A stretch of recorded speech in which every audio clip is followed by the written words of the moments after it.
오늘 우리에게 주시는 말씀은 창세기 31장 17절에서 35절까지의 말씀입니다. 창세기 31장 17절에서 35절까지의 말씀 한 절씩 교독하면서 말씀을 보겠습니다. 야곱이 서둘러서 자식들과 아내들을 낙타에 나누어 태우고 그가 얻은 모든 짐승과 그가 봤단 말하면서 모든 세요를 다 가지고 가나안 땅에 있는 자기 아버지 이삭에게로 돌아갈 채비를 하였다. 라헬은 라반이 양틀을 깎으러 나간 틈을 타서 친정집 수오신의 신상들인 드라빔을 훔쳐냈다. 그뿐 아니라 야곱은 도망칠 낌새를 조금도 보이지 않은 채 아람 사람 라반을 속이고 있다가 모든 재산을 거두어 가지고 도망하였다. 그는 강을 건너서 길르앗 산간 지방 쪽으로 갔다. 라반은 야곱이 도망한 지 사흘 만에야 그 소식을 전해 들었다.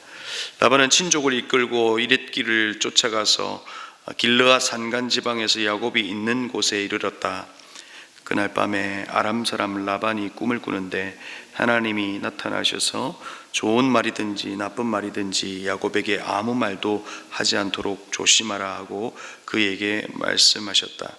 라반이 야곱을 따라 잡았을 때에 야곱이 길르앗 산간 지방에다가 이미 장막을 쳐 놓았으므로 라반도 자기 친족과 함께 거기에 장막을 쳤다. 라반이 야곱에게 말하였다. 자네가 나를 속이고 나의 딸들을 전쟁포로 잡아가듯 어찌 이럴 수가 있는가?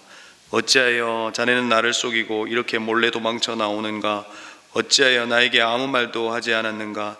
자네가 간다고 말하였으면 북과 수금에 맞추어서 노래를 부르며 자네를 기쁘게 떠나보내지 않았겠는가?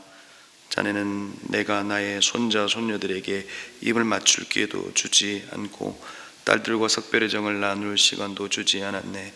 자네가 한 일이 어리석기 짝이 없다. 내가 마음만 먹으면 자네를 얼마든지 해칠 수 있네.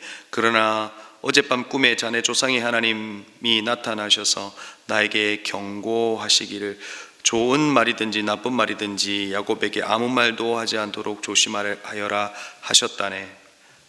자네가 아버지 집에 그리워서 돌아가는 것은 당연하지만 어찌하여 나의 수호신상들을 훔쳤는가?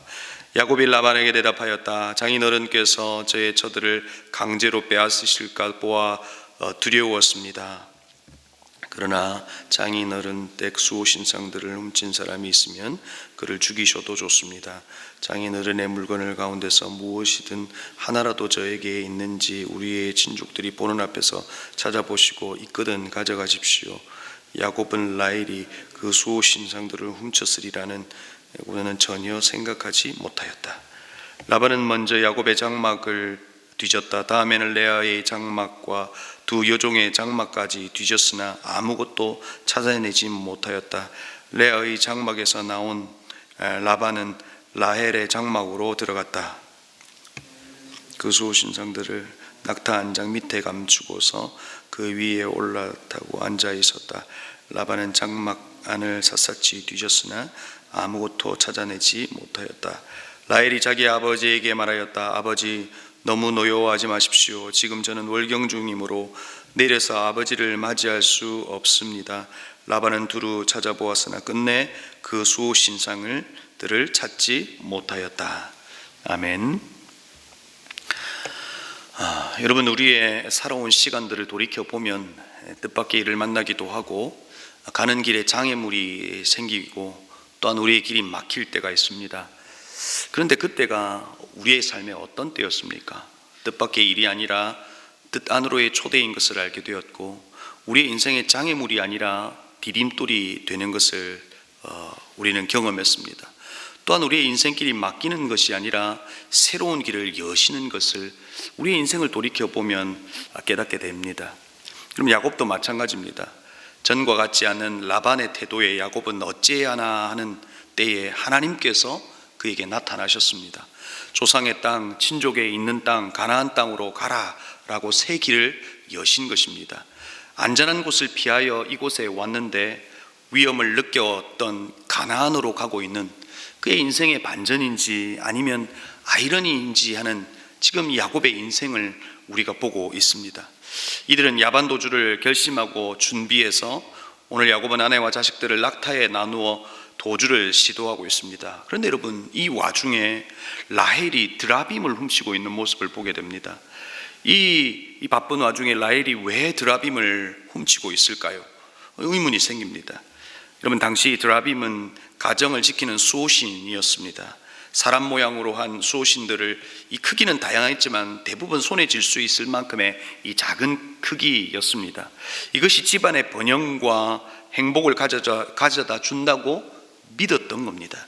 또한 드라빔을 가진 자가 가정의 상속권을 가지게 되기도 했습니다. 그러니 오늘 성경 이 말미에서 보면 라반이 다른 재산에는 관심이 없고 드라빔을 찾고 있는 모습을 보고 있는 겁니다. 그런데 여러분, 오늘 이 드라빔이 사실상 야곱과 무관하다 이렇게 말할 수 없습니다. 야곱의 신앙과 연결되어 있다는 겁니다. 야곱이 여호와 하나님에 대한 신앙이 없었다는 겁니다. 그러기에 아내 라헬은 수호 신상을 훔친 겁니다. 라헬에게 있는 믿음이 무엇입니까? 하나님이 나를 지켜주겠다, 야곱의 하나님이 나를 지켜주겠다, 그분이 나와 함께 하시겠다라고 하는 것이 아니라 수호 신상이 나를 지켜줄 거라고 하는 믿음이 여전히 그에게 남아 있었던 겁니다. 어떻게 이렇게 이해할 수 있습니까? 그렇게 이해할 수 있는 근거가 무엇입니까? 아직 우리는 보지 않았지만 창세기 35장에 가면 하나님께서 야곱에게 나타나셔서 베델로 올라가라라고 말씀하십니다. 그리고 야곱은 가족들에게 그들이 가지고 있는 이방 신상들을 버리라라고 명하고, 그때서야 상수리 나무 아래에 그 이방 신상을 묻는 것을 보게 됩니다. 그런 근거에서 그렇다 이렇게 이야기할 수 있는 겁니다. 그런데 여러분, 여기서 좀 의문이 또한 들지 않습니까? 이렇게 불완전한 야곱의 일생을 이토록 길게 성경 속에 기록해 두었는가 하는 것입니다. 대부분의 인생이 속임수였고 자신의 힘으로 살아낸 이 야곱의 이야기를 통해서 우리에게 무엇을 말해주고 있는 겁니까? 바로 야곱이 우리라는 겁니다. 늘 불완전하고 두려움이 많고 자신의 힘으로 살려 했던 야곱과 같은 모습이 바로 우리의 모습이라고 하는 것을 알려주고 있는 겁니다. 또한 그의 인생 가운데 하나님이 누구신가, 그의 인생을 주관하고 계신 분이 하나님이신 것을 야곱의 일생을 통해서 이야기해 주려 한 것입니다. 여러분, 이런 야곱에게 사실 누가 필요했던 겁니까? 자신의 힘으로 그리고 속임수로 하나님 없이 살아보려고 했던 그의 인생이 사실 누가 필요했던 겁니까? 하나님의 입장에서는 바로 라반이 필요했던 겁니다. 야곱의 신앙에 그리고 야곱의 거룩에 라반이라고 하는 사람이 필요했던 겁니다. 여러분, 우리의 인생을 돌아봐도 그렇지 않습니까? 저 사람은 없었으면 좋겠다는 이들이 내 삶에 있습니다. 저 문제는 없었으면 하는 것들이 내 인생에 있더라는 겁니다. 그러나 하나님은 그것들을 통해서 나를 다듬어 가시는 것을 보게 됩니다. 하나님은 우리를 완전하게 하여 사용하시는 것이 아니라 하나님은 우리를 고쳐가시면서 사용하고 있는 것을 우리는 알게 됩니다. 여러분, 혹여나 우리의 삶에 찾아온 위기, 내 주위에 있는 도저히 저 사람은 내게 없었을 것 같다라고 하는 이들이 있다면 그들은 우리의 신앙을 위해서 수고하고 있을지도 모른다는 겁니다. 그런데 여러분, 야곱은 도망칠 낌새를 채지 않도록 지금 길르앗 산간 지방으로 가고 있습니다. 그런데 라반이 사흘 만에야 이 소식을 알게 됩니다. 또 여기 지점에서 또한 의문이 생기게 됩니다. 많은 인원과 재산을 가지고 갔는데 왜 몰랐을까 하는 것입니다. 그런데 여러분, 당시 유목 문화를 이해하면 좀 쉽게 이해될 수 있습니다. 19절에 보면 라반이 양털을 깎으러 간 틈을 이용해서 가는 것을 보게 됩니다. 당시 메소포타미아 지역에서는 봄철 4월이 되면 털을 깎았습니다.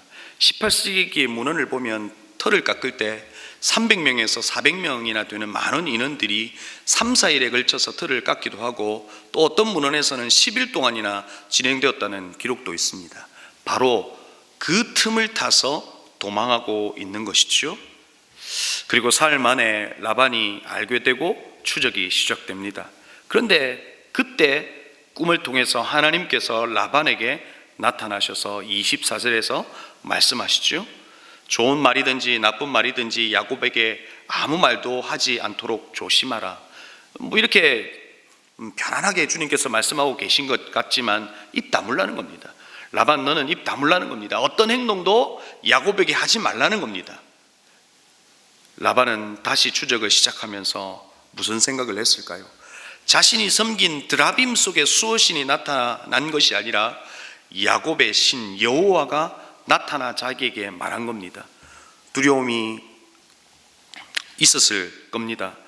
야곱의 이 도주에 여호와께서 개입하셔서 하신 일이구나 하는 생각 또한 했을지도 모릅니다. 그리고 라반은 야곱을 만납니다. 인간적인 섭섭함을 이야기합니다. 손자, 손녀들에게 입을 맞출 기회를 주지 않고 그렇게 도망하는 이유, 그것이 무엇이냐라고 묻기도 합니다. 그러면서 야곱을 해칠 수 있었지만 꿈에 나타난 야곱의 조상 하나님이 나타나 하신 이야기를 하며 그렇게 하지 않는다라고 이야기하고 있습니다. 그리고 라반은 야곱을 추적한 진짜 이유를 말합니다. 어찌하여 나의 수호신상들을 훔쳤는가? 라반의 관심은 사실상 딸에게도 손자 손녀에게도 있는 것이 아니라 바로 이 수호신상에게 있는 것을 보게 되지요. 야곱은 사실 훔친 사실을 모르고 있었습니다. 생각지도 못했다라고 기록하고 있습니다. 라반은 모든 장막을 뒤졌지만 찾지 못합니다. 낙타 안장 밑에 감추었지만 라헬의 기지로 찾지 못하고 있는 것을 오늘 본문에서 보고 있습니다. 이것이 오늘 본문의 끝입니다. 여러분, 오늘 이 말씀을 통해서 무엇을 이야기해 주고 있는 겁니까? 앞에서도 언급했듯이 우리는 누구를 보고 있습니까? 야곱을 통해서 사실 우리를 보고 있습니다. 야곱을 통해서 나를 보고 있다는 겁니다. 야곱을 통해서 우리는 누구를 보고 있습니까? 하나님을 보고 있는 겁니다. 야곱을 통해서 다듬어 가시는 하나님, 야곱을 통해서 이 고쳐가시면서 그를 사용하시는 하나님을 보고 있는 겁니다. 또한 야곱을 통해서 나를 보고 또 야곱을 향하신 하나님이 목표가 무엇인 것을 또한 알고 있습니다. 하나님의 목표는 무엇입니까? 야곱의 성공이 아닙니다. 바로 야곱의 거룩입니다. 하나님을 닮아가는 것입니다. 만약 하나님의 목표가 야곱의 성공이라면 그 많은 재산을 이루었을 때 하나님을 영광되게 했다고 하나님은 고백했을 겁니다. 그러나 하나님은 그를 도망하게 하시고 그를 다듬어 가시고 그를 거룩한 이스라엘로 만들고 있는 것을 우리가 보고 있는 겁니다. 사랑하는 성도 여러분, 오늘 우리는 야곱을 통해서 나를 봅니다. 우리에게도 우리의 거룩을 위해서 라반이 필요한지도 모릅니다. 우리의 거룩을 위해서 우리의 인생에 뜻밖의 일이 필요한지도 모릅니다. 하나님의 그 거룩과 하나님의 주권적인 역사를 경험하기 위해서 우리의 길이 막힐지도 모른다는 것입니다. 사랑하는 성도 여러분, 혹여나 우리의 인생에 이와 같은 일들이 있을지라도 하나님이 우리를 다듬어 가신다라고 하는 사실을 잊지 않기를 주님의 이름으로 축복합니다. 여러분, 오늘 야반 도주의 이유를 야곱 스스로가 무엇이라고 밝혔습니까? 장인어른께서 저의 처들을 강제로 빼앗으실까 보아 두려웠습니다 라고 말합니다. 도망의 이유를 하나님께서 명령하셨기 때문이다 라고 말하지 않습니다. 그런데 여러분, 하나님께서 야곱을 보시기에 좋았던 때가 있습니다. 그 두려움 속에서 그 야곱을 바라보실 때 좋았을 때가 있습니다. 언제였습니까? 바로 가나안에서 도망하여 브엘세바로 갔을 때 그곳에서 돌탄을 쌓고 하나님께 뭐라고 고백했습니까? 하나님께서 저와 함께 계시고 제가 가는 이 길에서 저를 지켜주시고 먹을 것과 입을 것을 주시고 제가 안전하게 저의 아버지 집으로 돌아가게 해주시면 주님이 저의 하나님이 되실 것입니다. 여러분, 야곱은 바로 이 고백을 했습니다. 하나님은 그 고백대로 하나님 아버지의 집으로 돌아가게 하시는 것을 우리는 보고 있습니다. 그러나 야곱은 정작 그가 고백했던 그 고백과 하나님의 약속을 기억하지 못하고 있는 것을 보게 됩니다. 이것이 우리의 모습인지도 모릅니다. 그러나 오늘 우리가 이 말씀을 보면서 감사하는 것은 무엇입니까? 내 뜻대로, 내 힘대로가 아니라 주 뜻대로 우리의 인생을 이루어 가신다는 겁니다. 하나님께서 부족한 우리의 인생 가운데 함께 하시고 하나님께서 하나님의 주권의 역사를 통해서 우리의 인생을 이끌어 가시더라는 겁니다. 오늘 이 말씀 속에서 발견한 하나님, 이 말씀 속에서 경험하는 하나님을 통해서 여전히 저와 여러분의 고백 속에서도 하나님이 우리와 함께 하심을 잊지 아니하시고 우리의 인생에 일하실 그 하나님에 대한 기대감으로 하루하루를 살아가실 수 있기를 간절히 소망합니다. 그럴 때 우리는 우리의 인생에 하나님의 하나님 되심을 경험하게 될 것입니다. 여러분, 야곱이 그의 인생 가운데 경험한 것이 무엇입니까? 내 힘대로 되면 안 된다는 걸 경험한 겁니다. 힘을 빼면 하나님이 역사하신다는 것을 경험한 겁니다. 오늘 이 야곱을 통해서 우리 또한 내 모든 것을 하나님께 맡기고 하나님의 역사를 기대하는 저와 여러분이 되기를 주님의 이름으로 축복합니다. 우리 시간 함께 기도했으면 좋겠습니다. 말씀을 기억하며 기도하십시다. 사랑하는 성도 여러분, 하나님이 저와 여러분을 향한 목표는 성공이 아닙니다. 바로 거룩입니다. 이스라엘로 다듬어가고 계신다는 겁니다. 저와 여러분을 향한 하나님의 목표 또한 거룩입니다. 주님을 닮아가는 겁니다. 주님이 우리의 왕이 되시는 겁니다. 하나님이 우리의 주인 되시는 겁니다. 하나님의 주권적인 역사를 바라보는 겁니다. 하나님의 선하심을 바라보는 겁니다. 우리의 모든 것이 하나님의 섭리 안에 있음을 기억하고 합력하여 선을 이루시겠다라고 하는 그 분명한 고백 앞에 하나님을 기대하는 인생이 되기를 원하신다는 겁니다.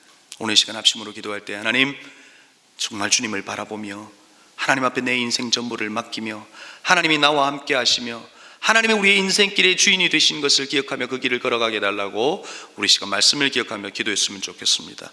두 번째는 우리 오늘 국가와 그리고 선교사를 위하여 기도합니다.